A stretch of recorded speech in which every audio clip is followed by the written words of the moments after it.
What happened when my husband's best friend kept texting me about how lonely he was whenever my husband was out of town, and when I finally told my husband what was happening, he accused me of leading him on, so I decided to expose both of them at once. It started with a message I almost ignored. "You up?" That was it. 2 words, sent at 11:48 p.m. from Tyler, my husband's best friend since high school, the guy who'd been the best man at our wedding, who came to every barbecue, who texted my husband daily about sports and stocks and random memes. I stared at it for a second, then put the phone down. Probably a mistake, I told myself. Maybe he meant to text my husband. Maybe it was about the game. Then another one came. "Sorry, didn't mean to bug you. Just can't sleep." I frowned. Not my business, not my problem. I ignored it and went to bed. But the next morning, there it was again. "Rough night. Wish someone was around to talk." I replied this time, polite but distant. "Hey, hope you're okay. You should text Mark." "Nah," he wrote back. "He's busy." "You're easier to talk to." And there it was. The first line crossed. I showed Mark that text later that day. He laughed. Actually laughed. "Oh, come on, babe. You know Tyler, he's just dramatic. He's been having a tough time since the breakup. Don't take it personally." So I didn't. I gave him the benefit of the doubt until it happened again and again. Late night messages. Flirty jokes that were just almost inappropriate. Random compliments like, "You looked amazing at the cookout yesterday." Once, he texted me a photo of his dinner and wrote, "Wish I had someone who cooked like you do." I didn't answer. Then came the one that made my stomach twist. "Do you ever think about what it would be like if we'd met first?" I didn't even know how to respond. My fingers hovered over the keyboard, heart pounding. I screenshotted the message, locked my phone, and sat there staring at the wall. I'd been married to Mark for 4 years. Tyler had been his best friend for 20. He'd been in our home dozens of times. He'd held our newborn niece. He'd hugged me after my grandmother's funeral. And now he was texting me that. I told Mark again. This time I was serious. I handed him my phone. "Read it," I said. He scrolled. His expression changed, from confusion to irritation to something colder. When he finally looked up, I expected anger, shock, something. But instead, he said, "What did you say to make him think that was okay?" I blinked. "Excuse me? You've been nice to him. You two text all the time." Maybe he misread it. Because I was polite? Because you know how Tyler is. You shouldn't engage with him so much. I felt my jaw tighten. "So it's my fault he's crossing boundaries?" "I'm not saying it's your fault," he said. The classic defense. "I'm saying you could have handled it differently." I stared at him,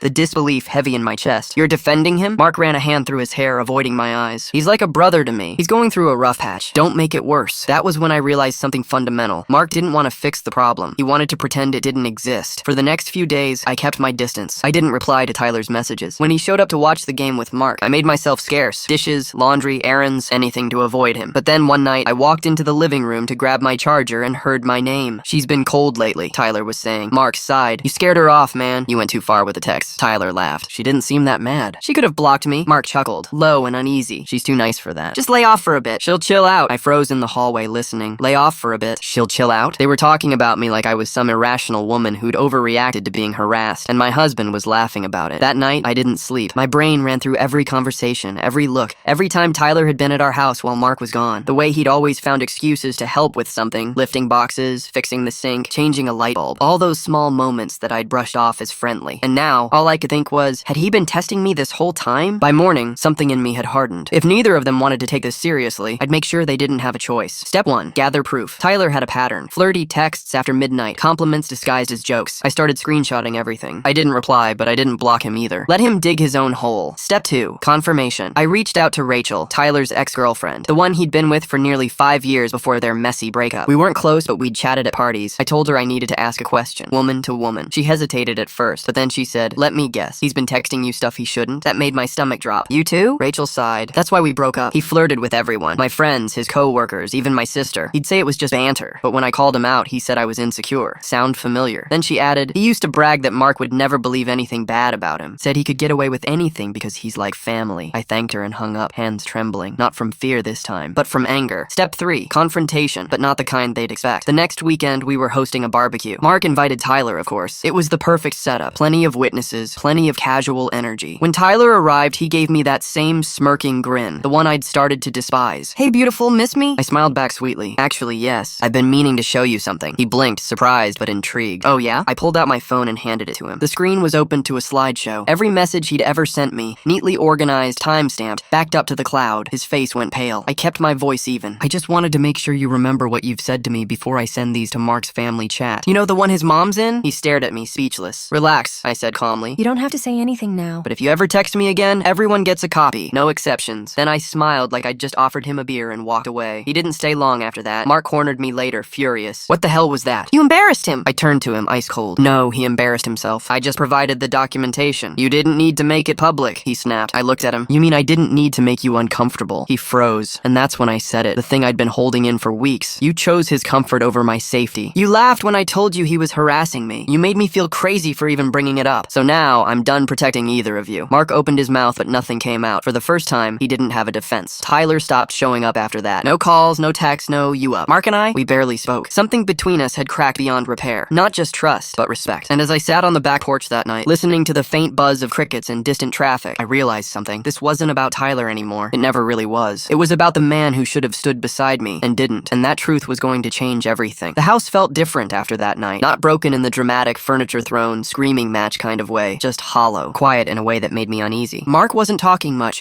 but when he did, it was clipped. Careful. Defensive. The kind of careful that isn't peace, just restraint. He slept in the guest room for 3 nights to cool off. I didn't argue. I didn't chase him down to talk or apologize or explain what didn't need explaining. I'd already said everything that mattered, but the silence between us had weight, like the stillness before a thunderstorm. On the 4th night, he came into the kitchen while I was washing dishes. He stood there for a while, arms crossed, before finally saying, "You humiliated me." I turned off the faucet, dried my hands, and faced him. "I didn't humiliate you, Mark. I exposed your friend's behavior because you refused to." His jaw clenched. "You didn't have to do it like that. You made a scene in front of everyone. Now he's avoiding me and everyone's asking questions." "Good," I said. "They should," he sighed. That long, self-righteous sigh men use when they think they're being the reasonable one. "You could have just told me privately." I laughed, bitter and short. "I did, Mark, twice. You told me I was overreacting. You told me to let it go. You protected him because you didn't want to deal with what that said about you." He went silent. His shoulders slumped, but his eyes stayed cold. "You don't get it," he muttered. "He's like a brother, and I'm your wife," I said softly. "So why did your loyalty stop at his doorstep?" He didn't answer. He just turned and left the room. Days passed. We coexisted like polite strangers sharing an Airbnb. The space between us wasn't filled with anger anymore, just distance. And then one night, I got a text from an unknown number. I deserved it. "You were right. It was Tyler." I told Mark everything. He asked me not to, but I did. I told him I'd been crossing lines with women for years. "You weren't the first. I'm getting therapy. For real." I stared at the message, unsure how to feel. He sent another one. "He's mad at me now, but he needed to know." I didn't reply. But something about that second message made my stomach turn. He needed to know, because it confirmed what I already suspected. Mark had known. Not everything maybe, but enough. Enough to choose denial over confrontation. Enough to let me feel unsafe in my own home because he didn't want to lose his brother. That realization didn't come with rage. It came with exhaustion. 2 nights later, Mark finally broke the silence. He came into the living room where I was reading and said, "I talked to Tyler." I didn't look up. And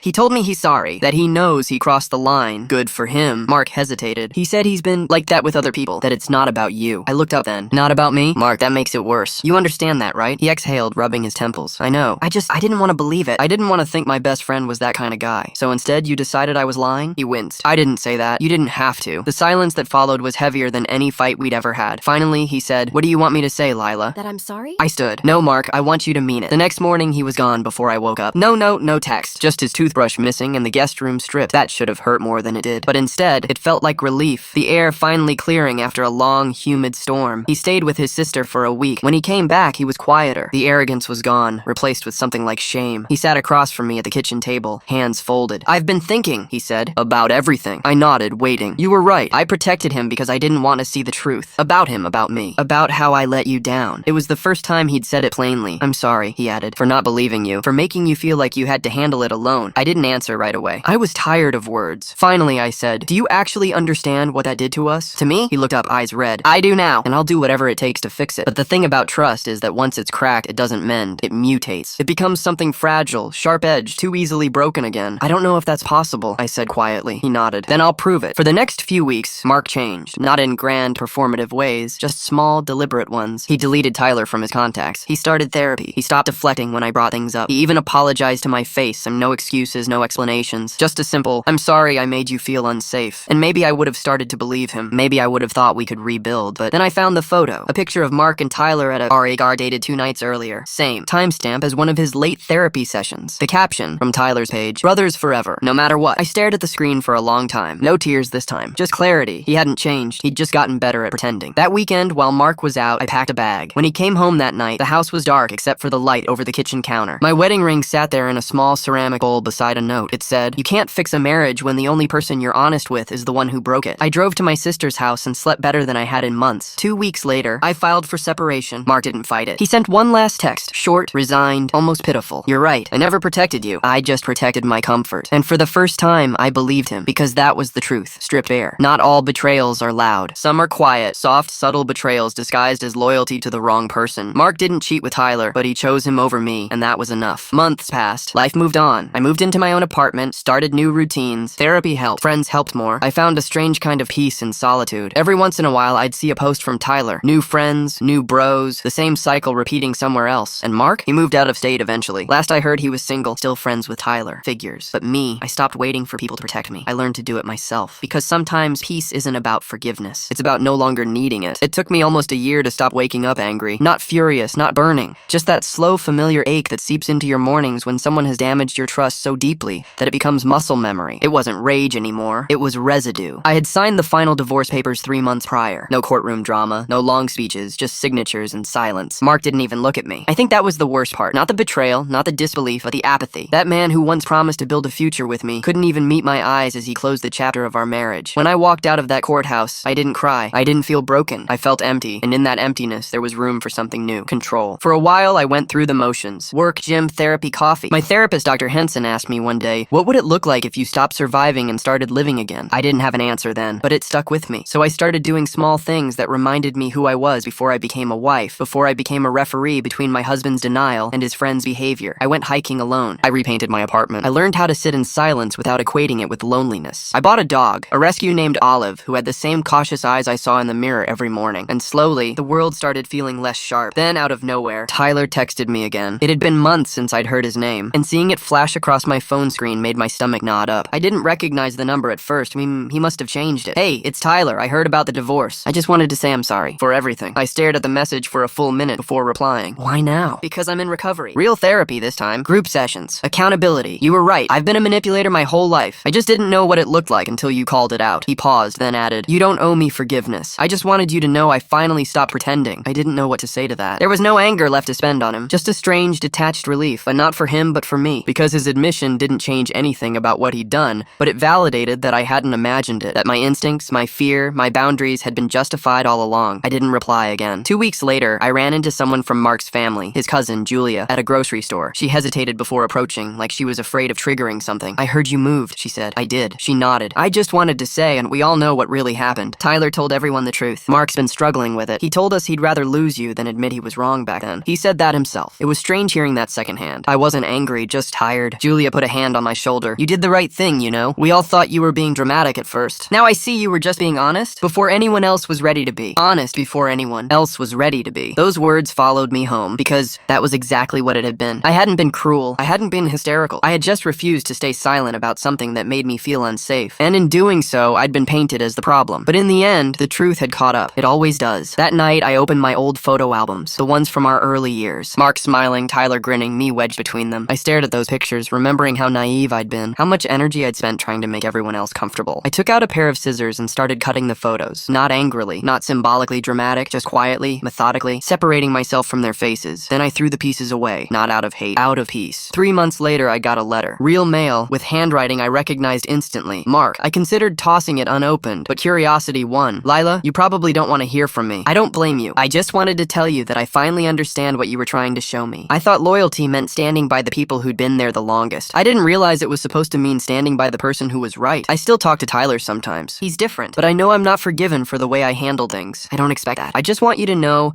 I'm trying to become the man you thought I was when you said yes to me. You deserved better. I'm sorry I wasn't it. Mark. I folded the letter carefully and placed it in a box with other fragments of my past, my wedding band, an old photo, the receipt from the moving company that took me out of that house. Because some closure doesn't belong in the trash. Some closure deserves to be stored, not cherished, but acknowledged. The following spring, I went on my first real trip alone. Paris. No itinerary, no travel companion, no compromises. Just me. One night, I sat outside a small cafe in Montmartre, sipping wine and watching strangers walk by. Laughing, touching, living. The air smelled like bread and rain. I realized I hadn't thought about Mark or Tyler in weeks. I took out my phone and opened a new note. I used to think being believed was what mattered most. Now I know it's believing myself that keeps me whole. I saved it. That night, I felt free in a way I hadn't in years. Not because I'd escaped betrayal, but because I'd reclaimed my own trust. Back home, I started writing again. A blog at first about relationships, manipulation, and the subtle ways women are told to doubt themselves. The posts weren't angry. They were steady, honest. It grew. Comments poured in, messages from women who said,